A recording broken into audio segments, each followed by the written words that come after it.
அடச்சே, எவ்வளவு வேலை கெட்டு போச்சு எனக்கு. கோச்சுக்காதீங்க 75 ரூபா கரெக்டா இருக்கா? இருக்கு.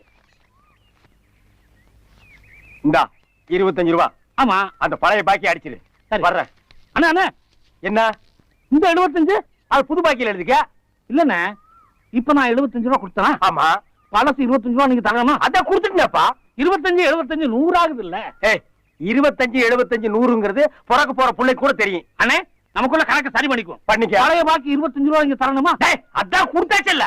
அது இல்லண்ணே, இப்ப கொடுத்து 75 ரூபா. ஆமா, பழைய பாக்கி 25 ரூபா. ஆக மொத்தம் 100 ஆச்சு இல்ல? அந்த 25 தான் நான் கொடுத்துட்டேன்லப்பா. எம் பண்ணண்ணே. அட, இதுவும் உன் பணம் தானப்பா. ஒரே குழப்பமா இருக்குண்ணே. எனக்கு குழப்பமே இல்லப்பா.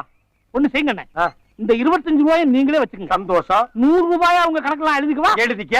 இன்னொரு 100 கொடுத்துட்டு 200 எழுதிக்க. இன்னொரு 100 கூட 300 எழுதிக்க. இன்னொரு 200 கொடுத்துட்டு 500 எழுதிக்க.